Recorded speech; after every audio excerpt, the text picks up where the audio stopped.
संत रविदास जी के बारे में संपूर्ण जानकारी दूंगा मैं। संत रविदास कौन थे, मैं उनके बारे में संपूर्ण जानकारी दे रहा हूँ।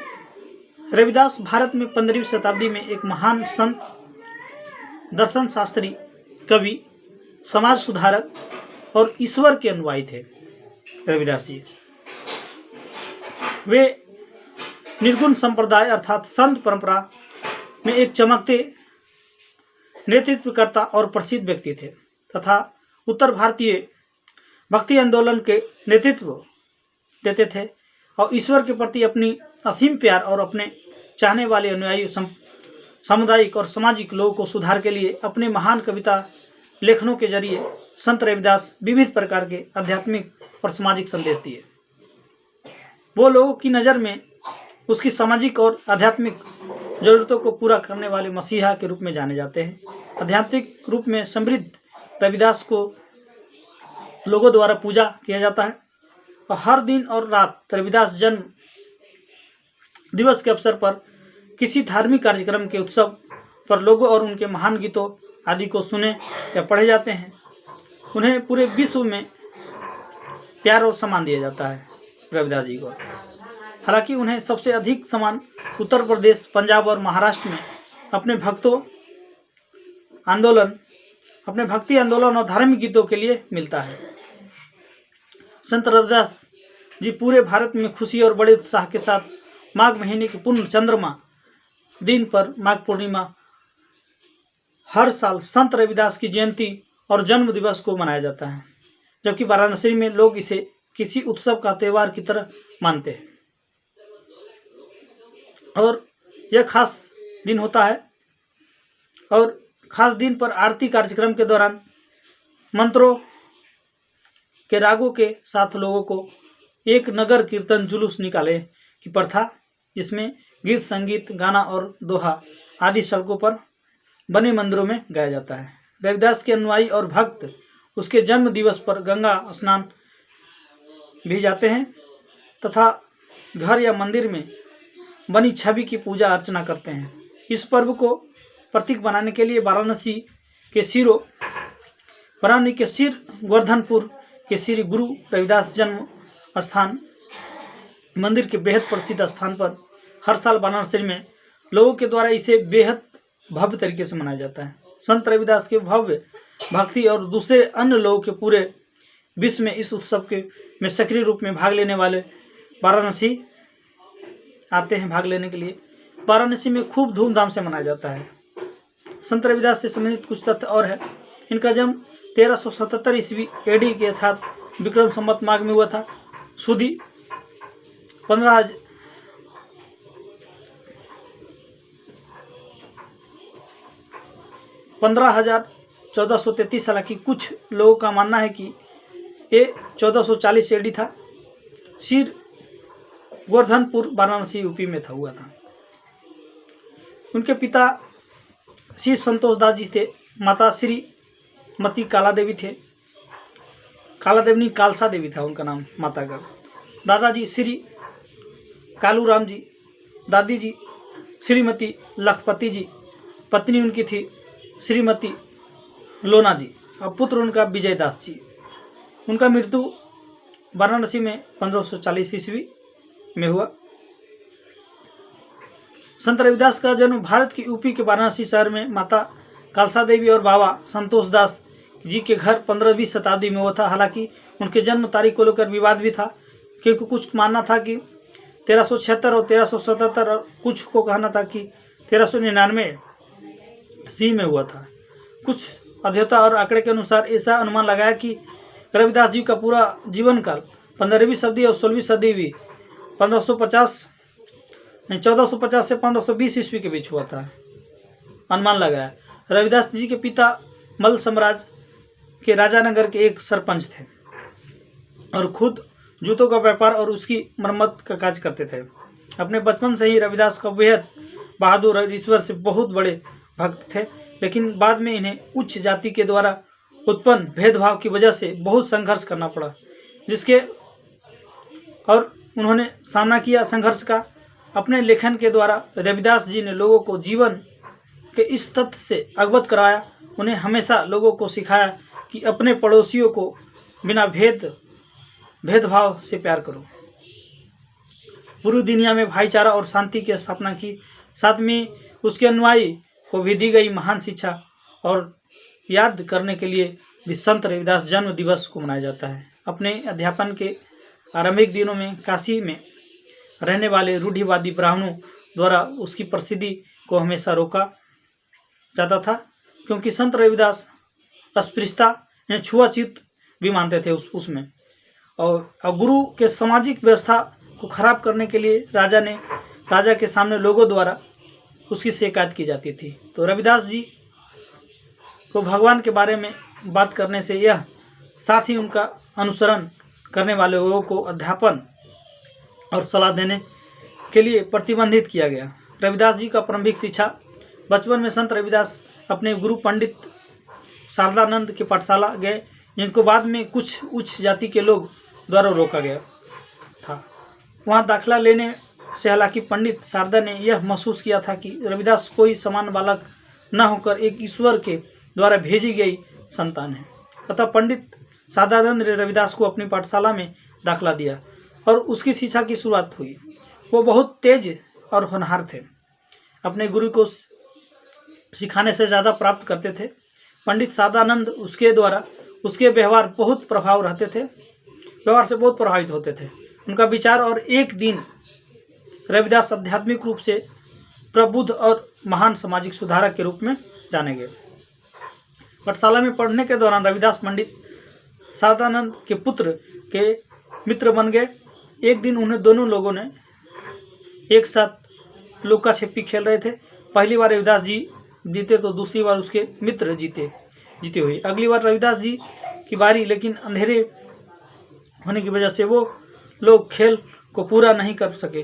उसके बाद उन्होंने दोनों खेल को अगले दिन सुबह जारी रखने का फैसला किया गया। अगली सुबह रविदास जी तो आए, लेकिन उसके मित्र नहीं आए। वो लंबे समय तक इंतजार करने के बाद अपने उस मित्र को घर गए और देखा कि उसके मित्र की माता पिता और पड़ोसी रो रहे हैं। उन्होंने उन्हीं में से एक से उनका कारण पूछा और अपने मित्र की मौत की खबर सुनकर हक्का पक्का रह गए। उसके बाद उनके गुरुजी ने संत रविदास को अपने बेटे के लाश के समान लाश के स्थान पर पहुंचाया। वहां पहुंचने पर रविदास ने अपने मित्र से कहा कि उठो, ये सोने का समय नहीं है दोस्त, ये तो लुका छिपी खेलने का समय है। जैसे ही गुरु रविदास दैवीय शक्ति से समृद्ध थे। रविदास के एक शब्द सुनते ही उसके मित्र फिर से जी उठे। इस आश्चर्यजनक पल को देखने के बाद उसके माता पिता और पड़ोसी चकित रह गए। वैवाहिक जीवन का बता रहा हूँ मैं। भगवान के प्रति उसके प्यारे और भक्ति की वजह से वो अपने पेशेवर पारिवारिक व्यवसाय से जुड़ पा रहे थे और उनके माता पिता को चिंता बड़ा कारण था। उसके पारिवारिक व्यवसाय से जुड़ने के लिए उनके माता पिता ने उसका विवाह काफ़ी कम उम्र में श्रीमती लोना देवी से कर दिया, जिसके बाद रविदास को पुत्र रत्न की प्राप्ति हुई, जिसका नाम विजयदास पड़ा। शादी के बाद संत रविदास सांसारिक मोह की वजह से पूरी तरह से अपने पारिवारिक व्यवसाय में ऊपर ध्यान नहीं दे पा रहे थे और इस व्यवहार से शुद्ध होकर उन्हें पिता के सांसारिक जीवन को निभाने के लिए बिना किसी मदद के उसको खुद से और परिवार की संपत्ति से अलग कर दिया गया। इस घटना के बाद रविदास अपने घर के पीछे रहने लगे और उसकी पूरी तरह से अपनी सामाजिक मामलों से जुड़े गए। बाद में रविदास जी का भगवान श्री राम विभिन्न स्वरूप राम, रघुनाथ, राजा रामचंद्र, कृष्णा, गोविंद आदि के नामों से इस्तेमाल अपनी भावनाओं को उजागर करने के लिए लगे रहे और महान अनुयायी बन गए। बेगमपुरा शहर में उसके संबंध कुछ बताता हूँ मैं। बिना किसी दुख और शांति और इंसानियत के साथ एक शहर के रूप में गुरु रविदास जी द्वारा बेगमपुरा शहर को बसाया गया और अपनी कविताओं को लिखने के दौरान रविदास जी द्वारा बेगमपुरा शहर का एक आदर्श के रूप में प्रस्तुत किया गया। जहाँ पर उन्होंने बताया कि एक ऐसा शहर है जो बिना किसी दुख दर्द या डर के, और एक ज़मीन है जहाँ और लोगों बिना किसी भेदभाव, गरीबी और जाति का अपमान के रहते हैं। एक पड़ोसी जगह जहाँ कोई शुल्क नहीं देता है, कोई भय, चिंता और पड़ताना नहीं हो। मीराबाई उनका जुड़ाव किए। कुछ मीराबाई का जुड़ाव। संत रविदास जी को मीराबाई आध्यात्मिक गुरु के रूप में माना जाता है, जो कि राजस्थान के राजा की पुत्री और चित्तौड़ की रानी थी। वे संत रविदास के अध्यापन से बेहद प्रभावित थी। उसकी बहुत बड़ी अनुयायी बनी। अपने गुरु के समान में मीराबाई ने कुछ पंक्तियाँ लिखी। गुरु मिले रविदास जी, वो अपने माता पिता के एक मात्र संतान थी, जो बाद में चित्तौड़ की रानी बनी। मीराबाई ने बचपन से ही अपनी माँ को खो दिया। उसके बाद वो अपने दादाजी के संरक्षण में आ गई, जो कि रविदास जी के अनुयायी थे। वो अपने दादाजी के साथ कई बार गुरु रविदास से मिले और उनके काफ़ी प्रभावित हुए। अपने विवाह के बाद उन्होंने और उसके पति को गुरु जी भी आशीर्वाद प्राप्त हुआ। और बाद में मीराबाई ने अपने पति को ससुराल पक्ष के लोगों की सहमति से गुरु जी को अपने वास्तविक गुरु के रूप में स्वीकार किया। और इसके बाद उन्होंने गुरु जी से भी धर्म का उपदेश को सुनना शुरू किया, जिससे ऊपर ग्रह प्रभाव हुआ, बहुत गहरा प्रभाव हुआ। और प्रभु भक्ति और की ओर आकर्षित हो गई और श्री कृष्ण प्रेम में डूबी। मीराबाई भक्ति गीत गाने लगी और दैवीय शक्ति गुणगान का गुणगान करने लगी। अपने गीतों में कुछ इस तरह कहानी थी। गुरु मिले रविदास जी, दीनी ज्ञान की चुटकी चोट लगी, निज जाम हरि की मारे हिब्रे खटकी। दिनों दिन वो ध्यान की ओर आकर्षित हो रही थी और वो अब संतो साध रहने लगी। अपने पति की मृत्यु के बाद उनके देवर और ससुराल के लोग उन्हें देखने आए, लेकिन वो लोगों के सामने बिल्कुल ही व्यग्र और नरम नहीं पड़ी, बल्कि वह आधी रात को उन लोगों के द्वारा गंभीरी नदी में फेंक दिया गया। और लेकिन गुरु रविदास जी के आशीर्वाद से वो बच गई। एक बार अपने देवर के द्वारा दिए गए जहरीले दूध को गुरु जी द्वारा अमृत मानकर पी गई और खुद को धन्य समझा। उन्होंने कहा कि 20 को प्याला रानी जी मिलाए धोए, मेरा थानी ने पाए कर चरनामित पी गई, गुण गोविंद गाए। संत रविदास के जीवन की कुछ महत्वपूर्ण घटनाएं हैं। एक बार गुरुजी ने कुछ विद्यार्थी को अनुयायी के पवित्र नदी गंगा के स्नान के लिए पूछा, तो उसने ये कह कर माना कि उन्होंने पहले से ही अपने एक ग्राहक को जूता देने का वादा कर दिया था। अब वही उसकी प्राथमिक जिम्मेदारी थी। रविदास जी को एक विद्यार्थी ने उनसे द्वारा निवेदन किया कि उन्होंने कहा, उनका मानना था कि मन चंगा तो कठोर में गंगा, मतलब शरीर को आत्मा से पवित्र होने का जरूरत है, ना कि किसी नदी में नहाने की। अगर हमारी आत्मा और हृदय शुद्ध है तो हम पूरी तरह से पवित्र हैं, चाहे हम घर में हो या कहीं और नहाएं। एक बार उन्होंने अपने इस ब्राह्मण मित्र की रक्षा भूखे शेर से की थी। उसके बाद वो दोनों गहरे साथी बन गए। हालांकि दूसरे ब्राह्मण लोग इस दोस्ती से जलते थे, तो उन्होंने इस बात की शिकायत राजा से कर दिया। रविदास जी को ब्राह्मण मित्र को राजा ने अपने दरबार में बुलाया था और भूखे शेर द्वारा मार डालने का हुक्म दिया। शेर जल्दी से जल्दी उस ब्राह्मण लड़के को मारने के लिए आया, लेकिन गुरु रविदास को उस लड़के को बचाने के लिए खड़े देख शेर थोड़ा शांत हो गया। शेर वहां से चला गया और गुरु रविदास अपने मित्र को अपने घर ले आए। इस बात से राजा और ब्राह्मण लोग बेहद शर्मिंदा हुए और वो सभी गुरु रविदास अनुयायी बन गए। सामाजिक मुद्दों से गुरु रविदास की सहभागिता। वास्तविक धर्म को बचने के लिए रविदास जी को ईश्वर द्वारा धरती पर भेज दिया गया था, क्योंकि उस समय सामाजिक और धार्मिक स्वरूप बेहद दुखद था, क्योंकि इंसानों द्वारा ही इंसानियत के लिए रंग, जाति, धर्म और सामाजिक मान्यताओं का भेदभाव किया जा रहा था। वो बहुत ही बहादुरी के साथ सभी भेदभाव को स्वीकार करते हुए लोगों की वास्तविक मान्यताओं और जाति के बारे में बताते थे। वे लोग को सिखाते थे कि कोई भी अपने जाति या धर्म के लिए नहीं जाना जाता है, इंसान को अपने कर्मों से पहचान होती है। गुरु रविदास जी समाज के अस्पृश्यता छुआछूत के खिलाफ भी लड़े, जो उच्च जाति द्वारा निम्न जाति के लोगों को साथ किया जाता था गलत व्यवहार। उसके समय में निम्न जाति के लोगों को उपेक्षा होती थी, जो समाज में उच्च जाति के लोगों की तरह दिन में कहीं भी आ जा नहीं सकते थे। उनके बच्चे स्कूल में नहीं पढ़ सकते थे, मंदिरों में नहीं जा सकते थे। उनके पक्के मकानों के बजाय सिर्फ झोपड़ी में रहने की आज़ादी थी और भी इसे कई प्रतिबंध से बिल्कुल अनुचित है।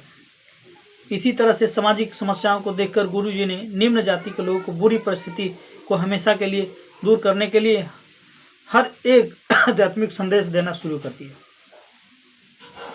उन्होंने लोगों को संदेश दिया कि ईश्वर ने इंसान बनाया, ना कि इंसान ने ईश्वर को बनाया। अर्थात इस धरती पर सभी को भगवान ने बनाया और सभी के अधिकार समान है, सभी का अधिकार समान है। इस सामाजिक परिस्थिति के संदर्भ में संत गुरु रविदास जी ने लोगों के वैश्विक भाईचारा और सहिष्णुता को ज्ञान दिया। गुरु जी के अध्यापन से प्रभावित होकर चित्तौड़ साम्राज्य के राजा और रानी उसके अनुयायी बन गए थे। सिख धर्म के कुछ गुरु जी का अनुसंधान थे। सिख धर्म में उसके पद, भक्ति गीत और दूसरे लेखन 41वें पद आदि दिए गए थे। गुरु ग्रंथ साहिब, जो कि 5वें सिख गुरु अर्जुन देव और संकलन और संकलित की गई, समान रविदास जी के अध्यापन के अनुयायी को रविदासियों कहा जाता है और रविदासियाँ के समूह को अध्यापन और रविदासियाँ पंथ कहा जाता है। गुरु ग्रंथ साहिब उनके द्वारा लिखा गया है। 41वें पृष्ठ लेख जो इस प्रकार है: रागा सीरी 1, गौरी 5, आशा 6, गुजारी 1, सूरत 7, धनश्री 3 और जेतसारी 1, सूरी 3 और बिलावल 2, गौंड 2, रामकली 1, मारू 2, केदारा 1 और भैरा 1, बसंत 1 और मल्हार 3। ईश्वर के द्वारा इसकी महानता की जांच की गई थी। वो अपने समय के महान संत थे और एक आम व्यक्ति की तरह जीवन में जीने की वरीयता दिए। कई बड़े राजा रानियों और दूसरे समित लोग उनकी बड़ी अनुयायी थे, लेकिन वो किसी से भी दूसरे प्रकार का धन या उपहार नहीं स्वीकारते थे। एक दिन भगवान के द्वारा उनके अंदर एक आम इंसान के लालच को परखा गया। एक दर्शन शास्त्री गुरु रविदास जी के पास एक पत्थर लेकर आए और उसके बारे में आश्चर्यजनक बात बताई कि एक किसी भी लोहे को सोने में बदल सकता है। उस दर्शन शास्त्री ने गुरु रविदास जी को उस पत्थर को लेने के लिए दबाव दिया और साधारण झोपड़ी की जगह बड़ी झोपड़ी इमारतें बनाने को कहा, लेकिन उन्होंने ऐसा करने से मना कर दिया। उस दर्शन शास्त्री ने फिर से उस पर पत्थर को रखने के गुरु जी को दबाव डाला और कहा कि मैं इस लौटते वक्त वापस ले लूँगा। उसने साथ ही उसको अपनी झोपड़ी के किसी खास जगह पर रखने को कहा। गुरुजी ने उसकी ये बात मान ली। वो दर्शन शास्त्री कुछ वर्षों बाद लौटा तो पाया कि वो पत्थर उसी जगह रखा हुआ है। गुरुजी के इस अटलता और धन के प्रति इस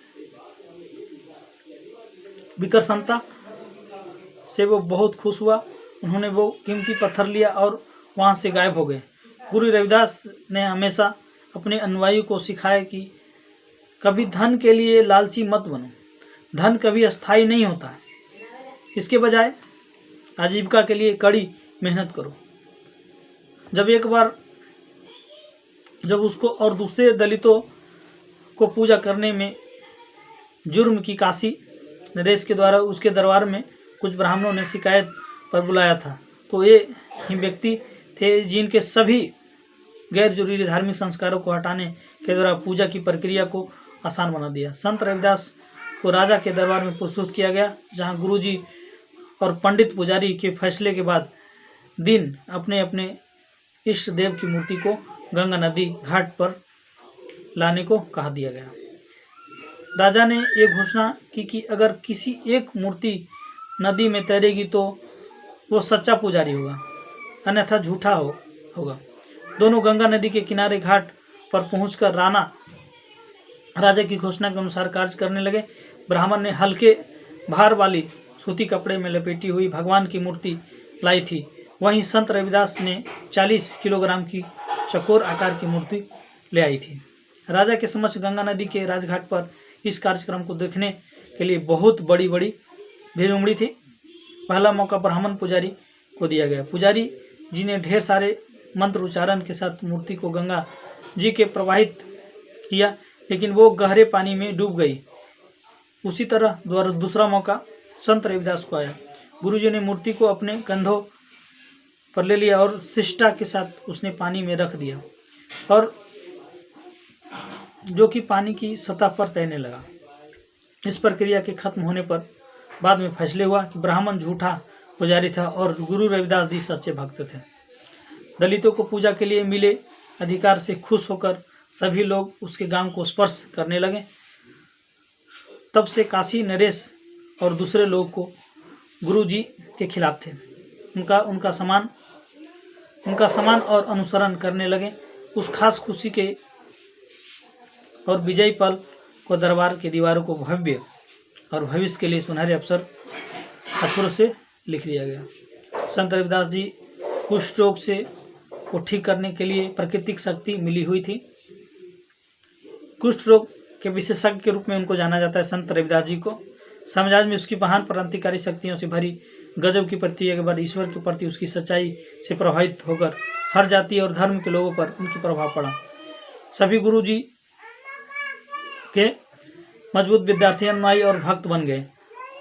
बहुत साल पहले उन्होंने अपनी अनुयायियों को उपदेश दिया था कि तब एक धनी सेठ भी वहां पहुंचा मनुष्य के जन्म के महत्व के ऊपर धार्मिक उपदेश सुनने के लिए। धार्मिक उपदेश के अंत में गुरुजी ने सभी को प्रसाद के रूप में अपने मिट्टी के बर्तन में से पवित्र पानी दिया। लोगों ने उसको ग्रहण किया और पानी पीना शुरू किया। हालांकि धनी सेठ ने उस पानी को गंदा समझकर अपने पीछे फेंक दिया।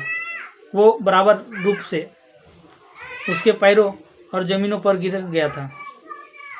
वो अपने घर गया और उस कपड़े को कुष्ठ रोग से पीड़ित एक गरीब आदमी को दे दिया।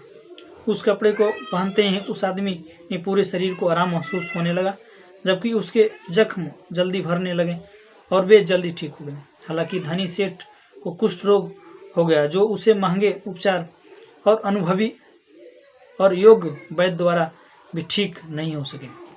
उसकी स्थिति दिनों दिन बिगड़ती चली जा रही थी।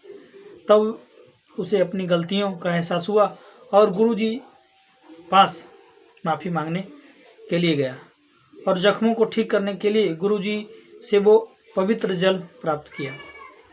चूँकि गुरुजी बेहद दयालु थे, इसलिए उसको माफ़ कर दिए। मरने के साथ साथ ठीक होने का भी ढेर सारे आशीर्वाद दे दिए। अंत में वो धनी सेठ और उसका पूरा परिवार संत रविदास को भक्त हो गया। संत रविदास का सकारात्मक नजरिया।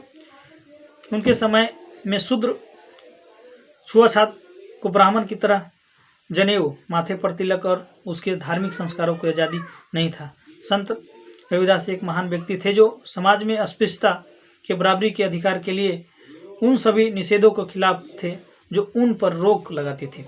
उन्होंने वो सभी सक्रियाएं जैसे जनेऊ धारण करना, धोती पहनना, तिलक लगाना आदि निम्न जाति के लोगों के साथ शुरू किया हो, उन पर प्रतिबंध था। ब्राह्मण लोग इस बात से नाराज थे और समाज में अस्पृश्यता के लिए ऐसे कार्यों को जांचने का प्रयास किया। हालांकि गुरु रविदास जी ने हर बुरी परिस्थिति को बहादुरी के साथ सामना किया और बेहद विनम्रता से लोगों को जवाब दिया। अस्पृश्यता होने के बावजूद भी जनेऊ पहनने के कारण ब्राह्मणों को शिकायत पर उन्हें राजा के दरबार में बुलाया गया। वहां उपस्थित होकर उन्हें कहा कि अस्पृश्यता को भी समाज में बराबरी का अधिकार मिलना चाहिए, क्योंकि उनके शरीर में भी दूसरों की तरह खून का रंग लाल और पवित्र आत्मा होता है। संत रविदास जी ने तुरंत अपनी छाती पर एक गहरी चोट की और उसके उस पर 4 युग जैसे सतयुग, त्रेतायुग, द्वापर, कलयुग की तरह सोना, चांदी और तांबा और सूती के 4 जनेऊ खींच लिए। राजा समेत सभी लोग अचंभित रह गए और गुरुजी के समान में सभी लोग चरणों में छूने लगे। राजा को अपने बचपने जैसे व्यवहार बहुत शर्मिंदगी महसूस हुई और उन्होंने इसके लिए माफ़ी मांगी। गुरु जी ने भी माफ़ करते हुए कहा कि जनेऊ धारण करने का ये मतलब नहीं है कि कोई भगवान को प्राप्त कर लेता है। इस कार्य में वो केवल इसलिए शामिल हुए हैं ताकि वो लोगों को वास्तविकता और सच्चाई बता सके। गुरुजी जनेऊ निकला और राजा को दे दिया। इसके बाद उन्होंने कभी जनेऊ और तिलक का इस्तेमाल नहीं किया। कुंभ उत्सव पर यह कार्यक्रम किया जाता है। एक बार पंडित गंगाराम जी से मिले और उनका सम्मान किया। वे हरिद्वार के कुंभ उत्सव में जा रहे थे। गुरुजी ने उससे कहा कि ये सिक्का आप गंगा माता को दे दीजिएगा, अगर वो उसे आपके हाथों में स्वीकार करें। पंडित जी ने बड़ी सहजता से इसे ले लिया और वहाँ से हरिद्वार चले गए थे। तो वहाँ पर नहाए और वापस अपने घर लौटने लगा बिना गुरुजी की एक सिक्का गंगा माता को दिए। वो अपने रास्ते में थोड़ा कमज़ोर होकर बैठ गए और महसूस किया कि वो कुछ भूल रहे हैं। तो दोबारा से नदी के किनारे वापस गए और ज़ोर से चिल्लाएं, माता गंगा माँ, पानी के बाहर निकलिए। उसके अपने हाथ में सिक्कों को स्वीकार किया। माँ गंगा ने संत रविदास के लिए सोने के कंगन भेजे। पंडित गंगा राम घर वापस आए तो कंगन गुरुजी के बजाय अपनी पत्नी को दे दिया। एक दिन पंडित जी की पत्नी उन कंगन को बाजार में बेचने के लिए गए। सोनार चालाक था, सो उसने कंगन को राजा और राजा की रानी को दिखाने को फैसला किया। रानी के उस कंगन को बहुत पसंद किया, एक और लाने को कहा। राजा ने घोषणा की कि कोई इस तरह के कंगन नहीं लेगा। पंडित किए हुए बहुत शर्मिंदा हुआ क्योंकि गुरुजी को धोखा दिया था। वो रविदास जी से मिला और माफ़ी के लिए निवेदन किया। गुरु ने भी उसको कहा कि मन चंगा तो कठोट में गंगा, ये लो दूसरे कंगन जो पानी से भरे जल के मिट्टी बर्तन में गंगा के रूप में यह वह रही है। गुरुजी इस दैवीय शक्ति को देकर वो गुरुजी भक्त बन गया। उनके पिता की मौत के समय की घटना बता रहा हूँ। रविदास जी के पिता की मृत्यु के बाद उसने अपने पड़ोसी की विनती की कि वो गंगा नदी के किनारे अंतिम रिवाज की में मदद करें।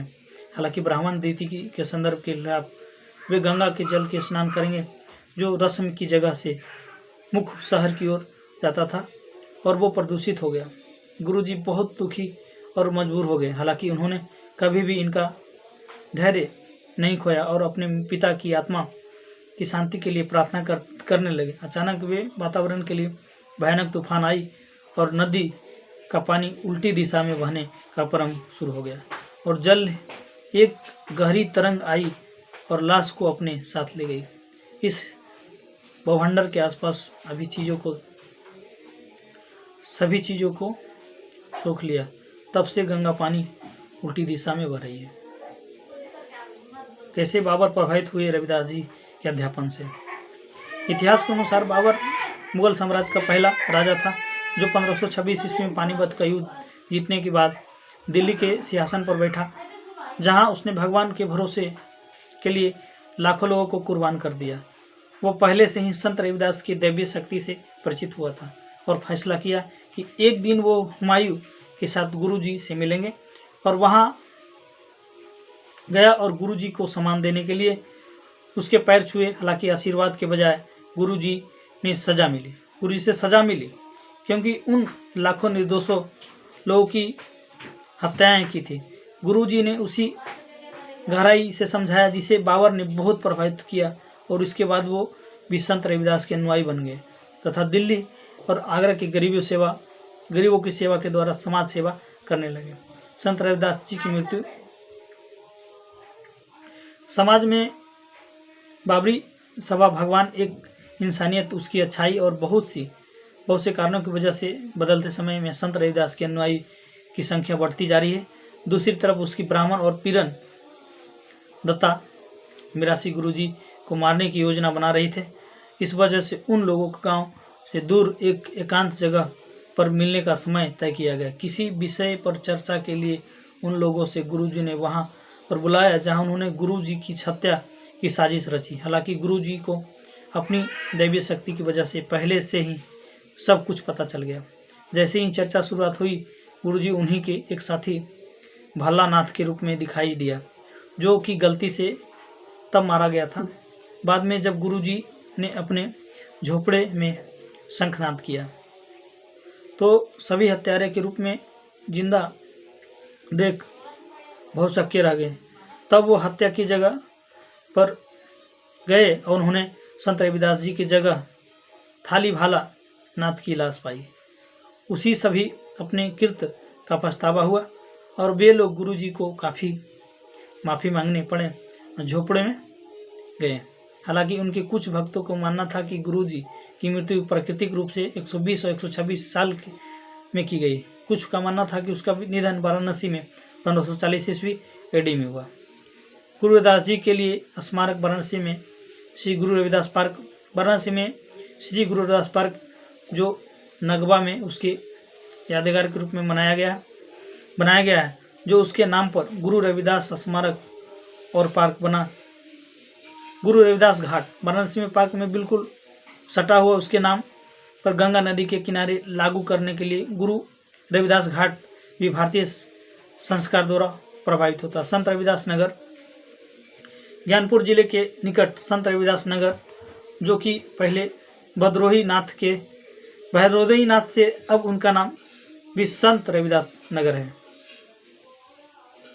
गुरु रविदास जन्मस्थान मंदिर वाराणसी, इसके समान में सिर वर्धनपुर वाराणसी में श्री गुरु रविदास जन्म स्थान मंदिर स्थित है, जो इसके समान में बताया जाए कि पूरी दुनिया में इसकी अनुयायियों द्वारा चलाया जाता है, जो अब प्रधान धार्मिक कार्यालय के रूप में है। श्री वाराणसी में लंका चौराहे पर एक बड़ा गेट था जो इसके नाम से बनाया गया है। इसी के नाम से देश के साथ विदेश में भी स्मारक बनाए जाते हैं गुरु रविदास जी का। गुरु रविदास के बारे में संपूर्ण जानकारी में सभी देशवासियों को जय हिंद, जय भारत। ये समाज सुधारक जो आज में देखने को मिल रहा है, अस्पृश्यता, छुआछूत काफी था। छुआछूत के कारण छोटे लोगों को धार्मिक स्थल पर नहीं जाने दिया जाता था। संत रविदास के वजह से ही आज सभी लोग मंदिर, मस्जिद, सभी बड़े जगहों पर जा चुके हैं। उन्हीं का कारण है। संत रविदास की वजह से सभी देशवासी सभी तीर्थ स्थल पर स्वतंत्र रूप से जाते हैं। उनका मैं संपूर्ण जानकारी दिया। सभी देशवासियों को जय हिंद, जय भारत। रविदास जी के बारे में संपूर्ण जानकारी के लिए